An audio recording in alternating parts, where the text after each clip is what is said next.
Right. At the end of the day, we don't control what package it is. We don't control what kernel version. We don't get to choose that stuff.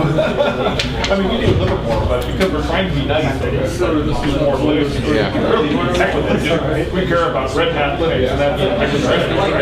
So from our point of view, Arch Linux as well. I installed it on my laptop already.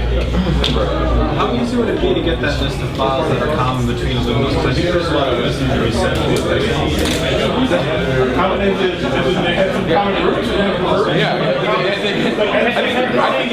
It is absolutely possible to just pull both repos into one Git repo, somehow tell it how to map one file to the other, and then diff all the files and figure out why they're different. Even just use Siden if we had a list. It's something like that I've been doing for a long time, figuring out what exactly why are they different, and then like just fixing that. It's the biggest stuff. It's a big issue. It's a variable we can't change, right? So and it constantly runs back. We'll fix it, and then changes will happen. You'll never pitch it over this comment either, right? Oh, you pushed the stack up by 32 bytes, now it's too big. It's too bad. Thanks a lot for doing the video, getting us all set up. How many people are watching it? You're missing like 6 months of stuff already, aren't you? Oh, we're almost caught up. Oh, really? Yeah. I'll fix that. Yeah. I haven't been pushing. Okay, that one just slow you down. I'm the one who's helping out. I'm the one who's pushing most of Matt's stuff. Yeah, I'll try to get them to you this week. Busy with our stuff, so now that stuff has been up for like we're 3 months behind. You would get all of our stuff. You get it for free. All right, cool. I think we need to get started with the guys because lunch is going to be here soon. Hey folks, let's take a seat and get started. Crowd control. Neighbors. My road is here. That's right. There used to be a road here, I swear. You can sit on the I've been considering it. It looks comfortable. Cool. Thanks, everyone. So I'm sure that there's a lot more to discuss about the OpenZFS code repository, which we can do over lunch and breaks through the rest of the day. But I wanted to give other people a chance to talk. So Boris is here from Nexenta. I think mainly to tell us about what you guys are doing with ZFS and multi-tiered storage. Yep, that's right. Hi guys, I'm Boris, Protopopov from Nexenta Systems, and this talk. I didn't mean to make it look very formal or anything, so just please ask questions. It's just a way I figured I'd like to present. So this is what I'd like to cover in this presentation quickly. So I'll just say why multiple storage tiers at all, what do we use, what to do with them, etc. And multi-tiered storage in ZFS in particular. I'd like to cover the data path and storage management aspects of it, and take a look at challenges and opportunities to that space. So we've done some work, and those are the first steps in this space. And there's definitely, pardon me, a lot more to be done there. So I feel I'll go through those pretty quickly, so have more time for discussion. So, generally speaking, we get some questions and requests all the time from our customers, because our product addresses kind of general purpose NAS use case. And a lot of enterprise plus customers, have this checkbox list on this side. Okay, you do this, you do that, you do this, but you do that, etc. And tiering is something that's sort of a pretty common thing in that vocabulary. So, usually, to my knowledge, and of course there might be a whole bunch of other reasons to use multiple tiers. People use it for, if you try to meet like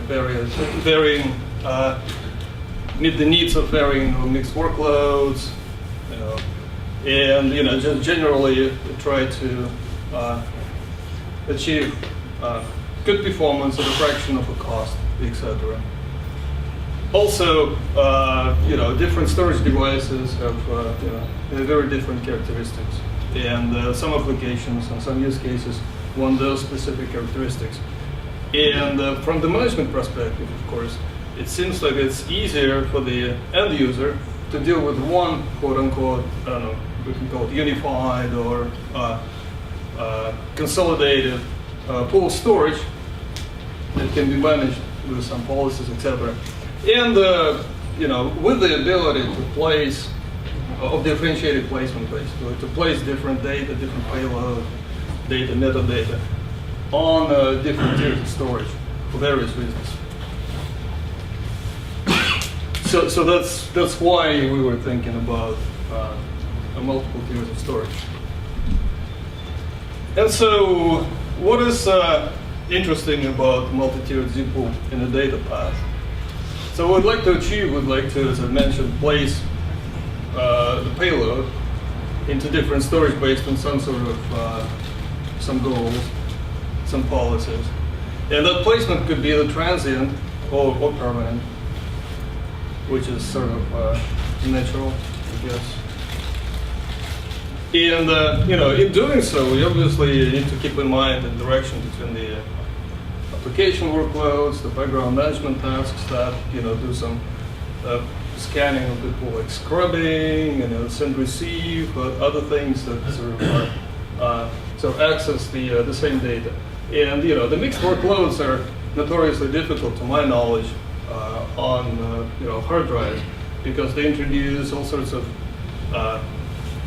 undesirable disk movements, may cause, in the worst case, may cause like head thrashing, etc., and lead to poor performance, especially for data access patterns that are random. And those data patterns that kind of unfortunately correlate with some background activities that like a metadata intensive, scan a lot of metadata in ZFS, etc. So that's why I think that's important to keep in mind. And of course, if there are like two tiers with similar access characteristics, like high IOPS, low latency or otherwise, yet they serve two different purposes. Like let's say dedicated SSD tier and L2R. Then we also need to keep in mind the direction between those, because it would be kind of silly to place the same payload, let's say, in two of them at the same time, and just needlessly take space or something of this nature. So the existing tiers in zpool are quote unquote normal tier, following the name of the Metaslug class, and there are logs, and there's L2R, there's cache. So if you type zpool status or something, you'll see those listed separately. And there are some de facto, I guess. Someone would call those placement policies, etc. But it's not really a very complicated thing, and it's primarily hard coded currently in zpool. But so if we were to consider introducing a different tier, and yet another tier, along with, let's say, normal logs and zpools, and call it quote unquote special or some other name, I guess there are several questions from a management perspective that come to mind. So first of all, how would we do that? Would we choose a reserved name for it, or would we allow the users to define the name for that tier? That kind of makes sense to them and make it a little more manageable. And what kind of placement and data movement/migration policies would like to associate with those? And migration is only relevant, of course, if the placement was transient in the first place. If it's permanent, then it's not necessary. And then it could be interesting to associate specific redundancy and replication parameters with a particular tier. And in ZFS, as everyone knows, it's done with assigning specific redundancy geometry to the top level VDF in a tier, and playing with the ditto block pointers. How many of those are associated with every So how do you move the data between these different tiers? That's the hard part. Oh yeah, I'll get to that definitely. This is in my challenges. Okay. Right, exactly. But also, I just wanted to briefly mention, these are kind of things that come up in the context of storage management. if you consider multiple tiers. So if, let's say, there's something very important that you'd like to place in a particular tier, like let's say metadata, then it might make sense to come up with a targeted scrubbing that only scrubs that tier or only checks that tier very frequently, especially if that tier is much smaller than the rest of the pool, so that the level of quote-unquote availability would be sort of elevated, that sort of thing.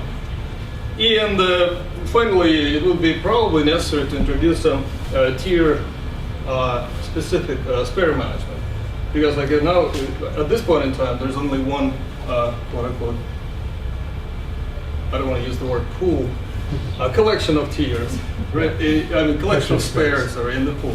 And if they're non-homogeneous, then obviously there needs to be some logic that understands that, well, if this is an SSD, let's replace a drive from the SSD tier with that, and if it's a hard drive, otherwise. So basically, the devices in the tier needs to be matched with the subgroup of spares.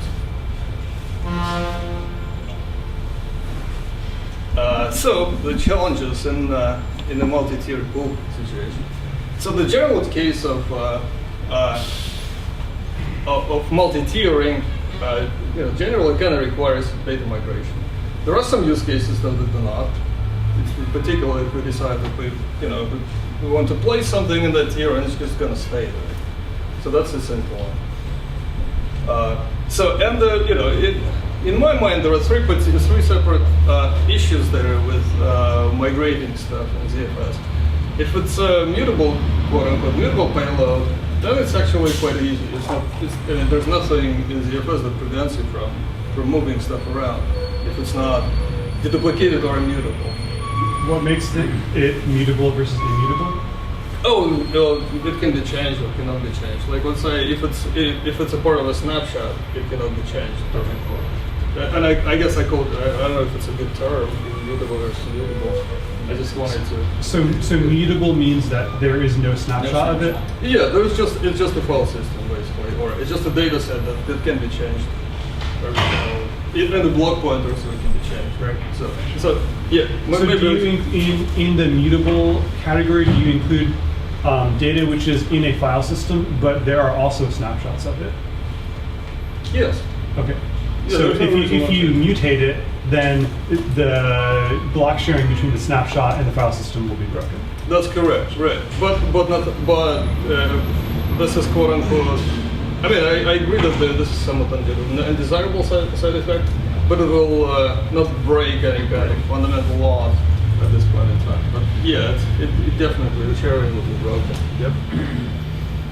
So, and then there's the duplication. And duplication is something that, even with mutable a data set, requires extra consideration, because there's a degree of interaction. And if you change something in that table, then it will affect a whole bunch of other data sets. And then of course there is like the classic difficult problem of moving, modifying block pointers that are part of a snapshot, etc.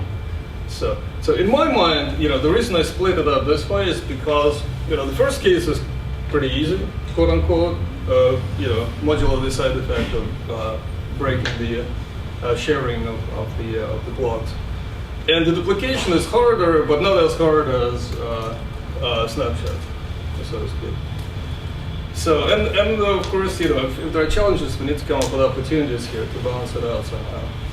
And the opportunities are short term in this case are basically the use cases without migration of immutable payload.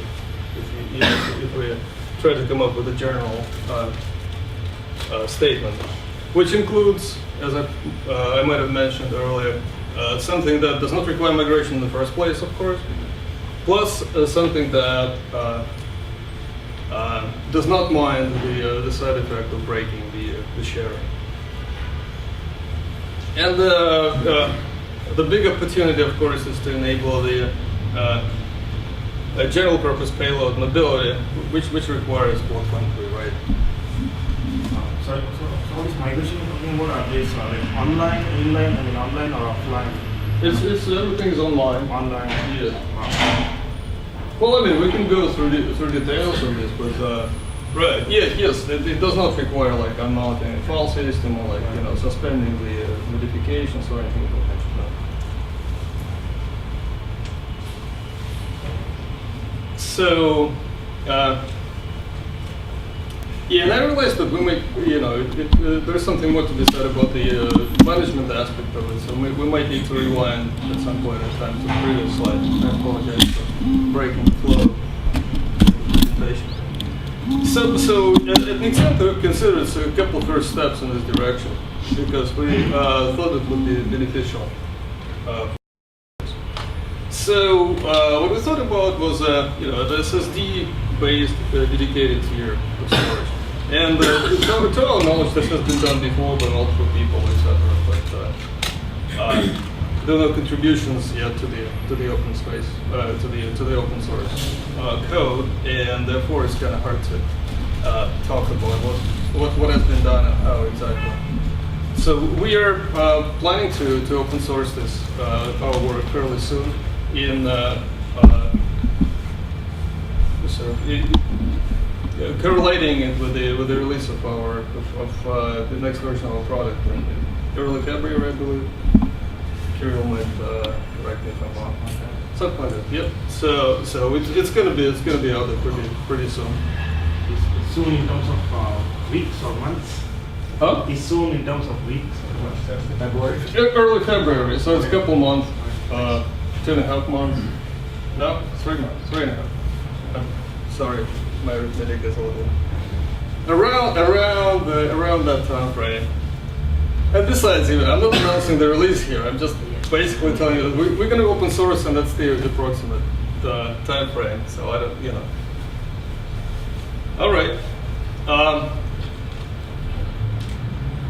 So why do we want to? What do we want to use this SSD-based tier? We wanted to store the metadata, and in this case, basically we're looking at the permanent placement. We're not planning to migrate that metadata anywhere, at least at this point in time. So we're just going to place it there, and therefore we're not really concerned with any kind of issues that arise migration or anything of that nature. So why do we want to put metadata there? Because, oh boy, pardon me, let me just run real quick and get my power supply. I apologize.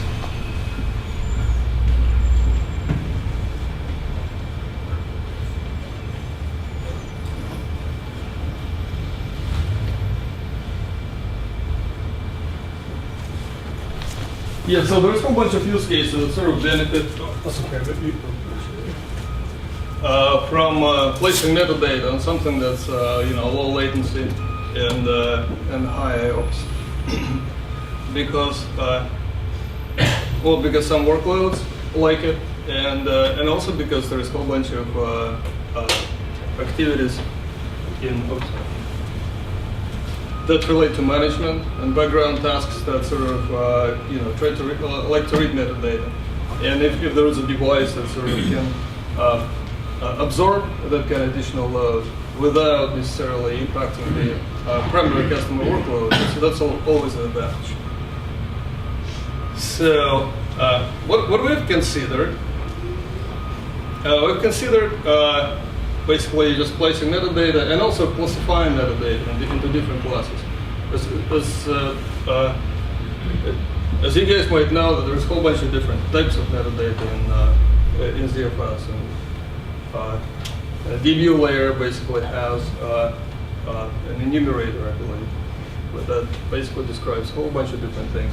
And and depending on your application, and the way, and the pool properties and data set properties, different types of metadata can benefit from being placed in the special tier. And because the special tier is smaller, presumably, than the normal tier, it's always good to have an additional degree of control as to what exactly goes into it, right?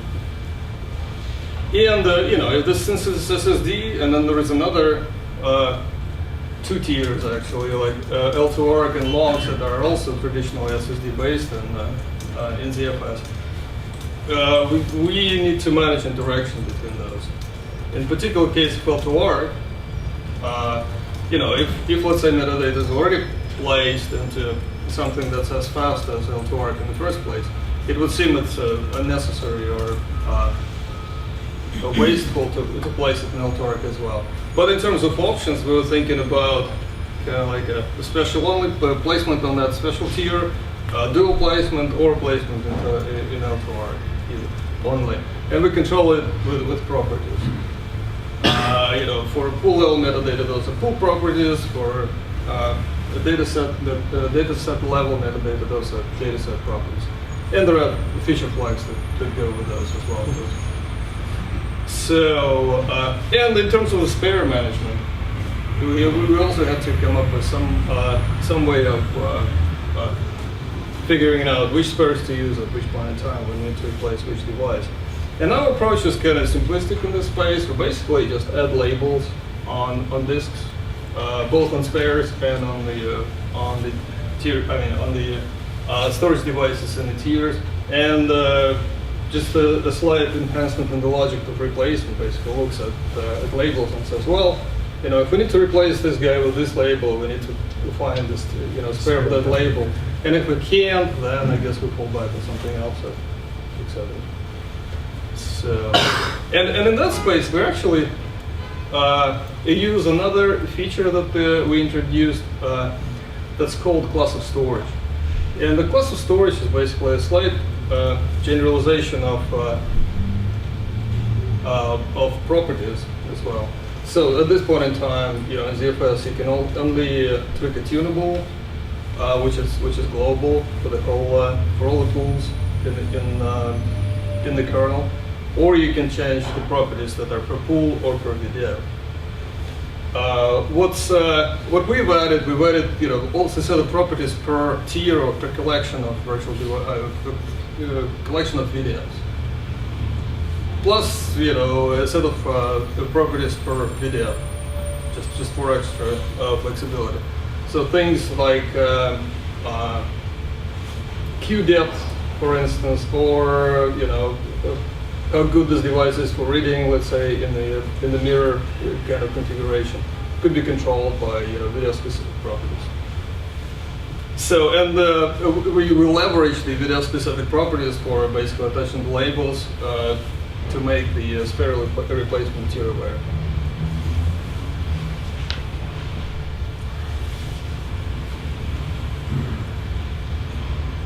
And let's see. So something else we've been looking into, but at this point in time, it's just it's more of a research project, work in progress. We're not quite ready to put it out for the open code base. So this is using the SSD tier as a write cache, which basically presents a case of transient placement and something needs to be migrated further, later, that we route into the normal tier. And therefore, basically keeping in mind what I've mentioned in the challenges section of this presentation, this only addresses the case when we don't need to move snapshots, etc., because we don't know how we're just at this point in time. We're working on that. And the reason to do it is to try to absorb transient spikes in the workload, assuming that this SSD tier is provisioned appropriately and can actually do so. So for flexibility again, the management, so that, for instance, if the customer doesn't want to, they don't have to have separate multiple SSD-based tiers. We can configure these tiers per data set so that it can be used as a log device, ops log, and meta device, and the write cache, or write cache. So all these things are kind of inclusive in our current implementation. So if it's a meta device, it's also used as a log, unless there is a separate slog, in which case it kind of takes the load. So let's say if the customer if the customer wants to use this tier for metadata, yet they're not happy with the performance of this tier as a slog, they can still have the special tier, and in this case the ZIL is going to go into that slog. So all right here. Yep. How long do things stay in write cache when it's like, since it is going to transition off to some other tier? Well, so the way we're thinking about it is that there'll be a background task that will be sensing how intense the workload is, how much data is being written by the user, and when that amount of data drops, basically based on the telemetry that's available in the write throttling framework, right? When that amount drops, basically we start moving off the write cache. And if it overflows, Are you using the new write throttle framework? we're in the process of porting it. Yes, definitely. So I mean, it compiles now, but we need to do the tuning, etc. It's pretty cool, by the way. It's very impressive. So right, yeah, and if it overflows, like if the workload is just so hard that there's no time there's no point in time when the amount of data written by the user drops, it simply overflows into normal pool. So the same thing is true, I assume, for the meta device. If you fill your meta device, it just overflows into the data pool. Right, but in case of meta device, yeah, it's very true. Right. So and that's probably something that's not desirable because the applications are going to experience performance drops. So we have also like high and low watermarks there, like to events to alert people of the fact that they need to add some more storage there. So going back to the metadata, I mean normally it's not very hard to kind of provision metadata here appropriately to not overflow, with the exception of the case when the duplication is made, because the duplication is also metadata. So, and in that particular case, we kind of want to make sure that that we can provide the management events for people to act accordingly. So the duplication is a big topic which is probably separate, and we can talk about it. But I was gonna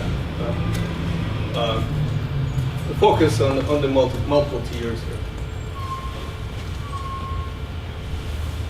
And so this basically what I've mentioned about what we're working on is basically it at this point in time. There's pretty much a fairly complete piece of work that deals with this storage pool as a place to put metadata, and there is write cache, and the associated work with the class of storage and with their specific properties.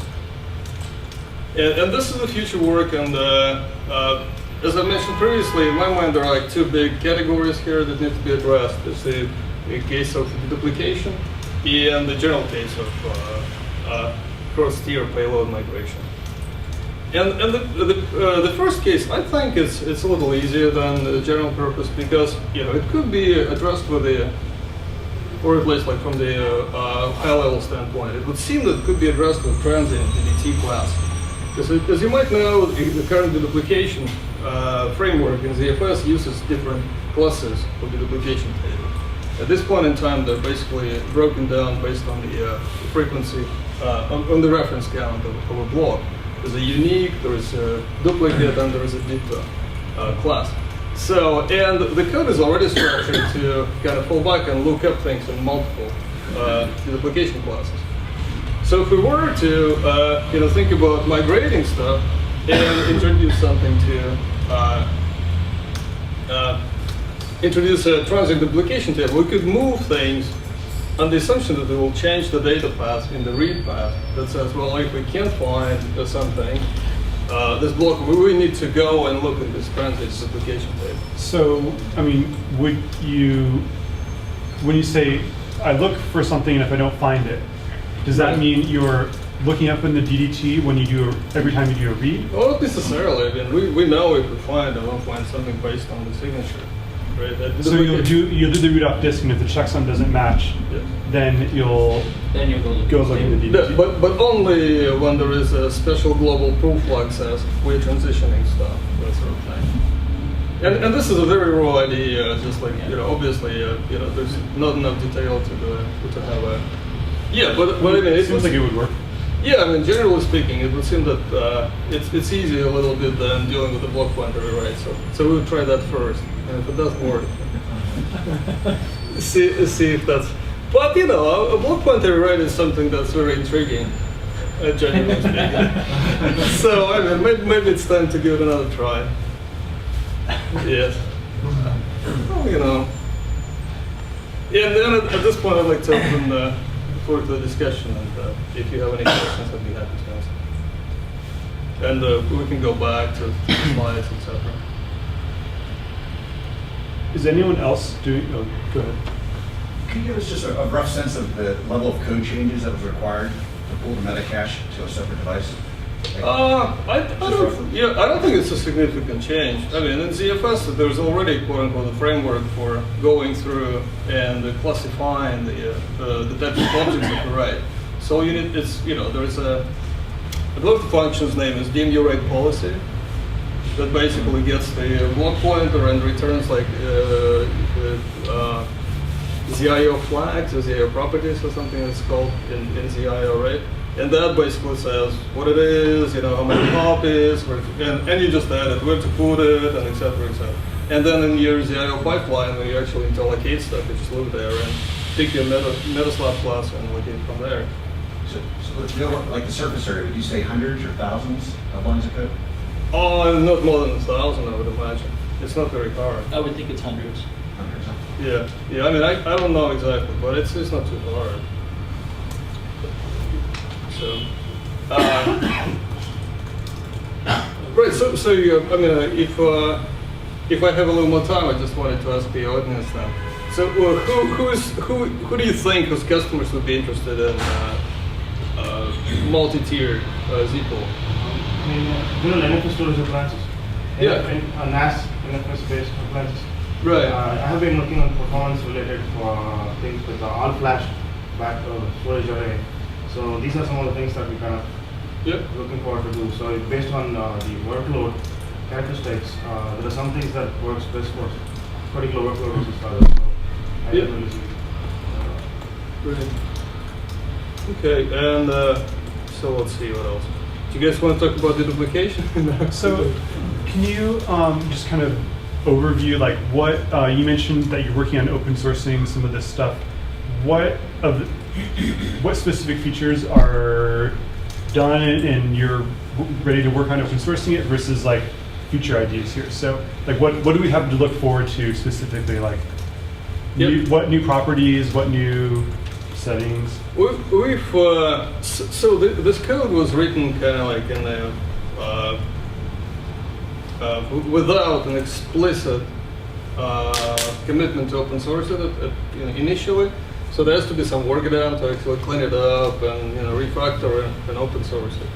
And and it was kind of developed, But I guess my question is, what code is that? Right, I was just going to get to it. Yeah, it's a general statement. Okay. And so the code that we have already gotten a commitment to open source is the class of storage, video specific properties, and the meta, ZFS meta work, which includes the configuring tier, the provisioning. I mean the whole set of usable data. Cool. So that and at this point in time, due to my limited imagination, this class is called special. It's the different storage class or tier. But I mean, if you guys have a better idea as to what to call it, partly the complexity here is in that we do want to make this fairly a special purpose, right? So the most general use case is to define the tier on the pool level, just like it is done for other tiers in the ZPOL, and then use dataset level properties to actually define how every dataset uses it.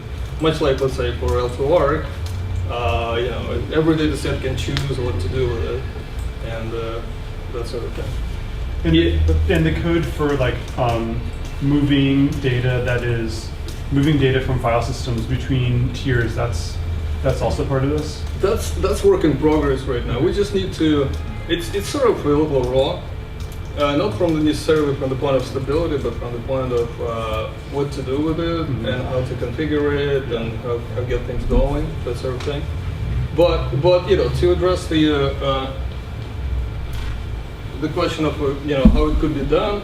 I mean, it really is not. I mean, keeping in mind that ZFS is a copy and write system, and under the assumption that there is already this general framework leveraging the DMU rate policy that basically lets you control where to place a particular block. Then all you need to do is just kind of read a block, mark it dirty, mark that block dirty, and basically tell ZFS where to put it, and that's it, right? And then it'll be. Assuming you don't mind that now everything takes like a lot more space. Right. Right. Well, no, if you have snapshots. If you have snapshots, very true. Right. But there are use cases out there that. Sure. I mean, the snapshots is a really big part of it, and I totally agree with you. That's a pretty severe limitation. But it sounds like the first code that you're working on putting back would be basically the like a class of storage, so you'd be able to configure special or fast devices, and then say this type of data goes onto the fast devices versus the slow devices, and it just it just stays where it lives forever. That's right. Yeah, pretty much. Would you be able to import that on a pool that doesn't support it, or would you protect that with like pool feature flags? There's a flag that basically makes importing that pool for the software that doesn't know how to do it read-only. Okay. Well, because if you if you don't do so, then if you import it and basically start messing around with it, you can violate all the constraints. I mean, it will be readable, etc., and writable, and this is a problem because then the metadata that changes will go to the wrong place. That sort of thing. Sure. You have a question? Yeah. Quick question. So can you have, today can you define a metadata class and a write cache class, or do they have to share? At this point in time, write cache kind of includes, it's kind of inclusive relationship. So when there are three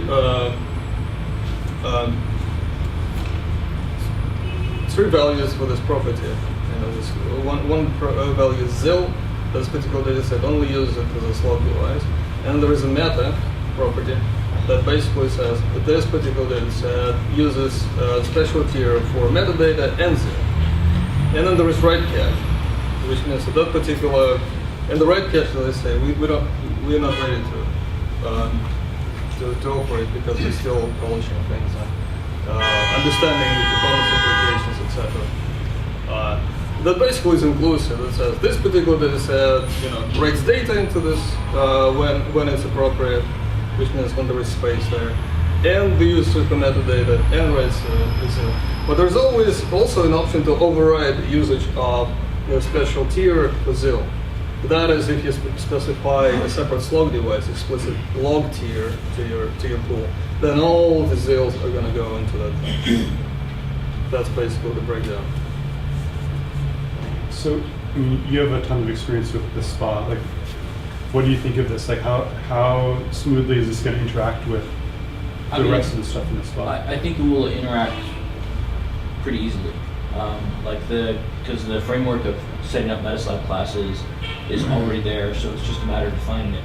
The reason I was asking that was trying to come up with what should that name be, right? Special. Yeah. I was just thinking fast. Why don't you just call them, this is the fast class, and then there's the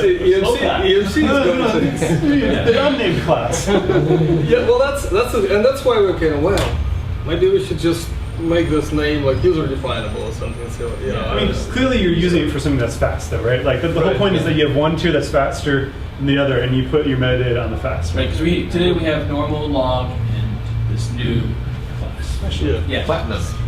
Now we're talking Platinum class. The accelerated class. So normal is gold class, and this is platinum class. Platinum Enterprise. Yes. Platinum Enterprise class. Yeah, I mean, but so we've been kind of a little worried about the failure characteristics of SSDs, etc. Given the fact that this thing costs metadata, it's a little unnerving to if we lose it, basically the whole pool is gone as far as I can tell. So, it's probably like operational, you have to have some sort of backups, etc. But we also came up with a few little tweaks to scrub. Basically, you will like edit -M and -m flag to scrub metadata only in the system and scrub like pool metadata only with -M, that sort of thing. So we played with it, and it seems like a reasonable thing to do. So other than SSD, have you tried any other kind of actual physical, like NVDM or any other thing for storage? I have not personally tried, but there's nothing there in the in the code that prevents you from putting anything you want in the tier. It's more of a kind of like provisioning point. It's not going to go and check, is this is SSD, is this good enough, and then it's going to fail. Whatever videos you specify on the full command line are going to be consumed in that tier at this point in time. Yeah, I think the one thing that you may want to consider is, especially for metadata, is having one copy on this class of storage, and because you were mentioning the failure rate of SSD, and other copies on other classes of storage. But that's tough.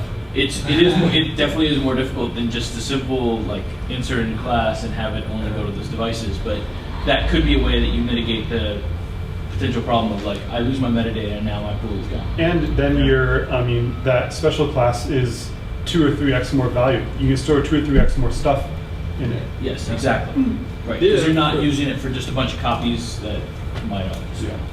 So. Then you need more write down. Like you still have to do writing it to both places, and it's probably fine, right? I mean, if you're writing a lot of, it's probably a small % of the data that's going to the. Right. And then you just have your VDEV policies property that says my preferred read comes off of this. Yeah, storage we always class. prefer to read from the fast class. That makes a lot of sense. Probably close to like a write through L2 ARC device. Yeah, I was almost thinking as you described it. In a way, it kind of behaves like that. That's really kind of what you're trying to do here, except only for like metadata. Yeah, it's not like a cache.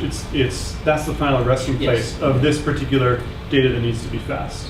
The L2 ARC is, I agree with you that there's a lot of commonalities, and we thought about it, but our reservation about using L2 ARC for this purpose is that it's hard to control what stays in L2 ARC and what goes out. So because, and given, it's going to be pushed out at some point, right? Do you find that most customers have a good sense of what actually should be in which of those categories? Because I feel like if you do it incorrectly, then you'll have like the cache device full of all the metadata that you never actually access. They probably know about as much as whether they should turn on dedupe or not. Right. Well, so the dedupe is kind of important here because DDTs are the biggest consumer of this metadata space on this device, and so what we added also added some tweaks to control the number of data copies for DDT. And the reason we did it is because DDT is actually rebuildable, right? It's not really it's redundant, quote unquote. You basically scrub the pool and rebuild it if you really lose it. So you can tweak the number of data pointers for DDT with the pool level property, and then you can kind of have easier time. It's not the full solution is kind of like a half measure, but it's fairly effective because in fact DDT is the biggest consumer of the space. And as I mentioned, it's a more or less redundant data in the first place. So, when is lunch here yet? Yes, it is here. All right, so are we ready to take a break for lunch? I think maybe during or at the tail end of lunch, we'll start with some lightning talks on just like what people are doing with ZFS. This is like the mega version of the lightning talk, I guess, for Nexenta, but for other, maybe we can get one person from each other company that's here to just talk about how, like, what product you're creating with ZFS and like any cool stuff that you've done that you're also looking to push back at put into open source at some point. It's cool. Thanks, Boris. Thank you guys for being here.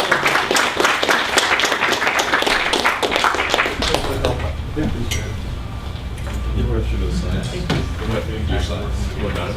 Yeah. You want to go through them? Last minute much? Where do you want people to? Well,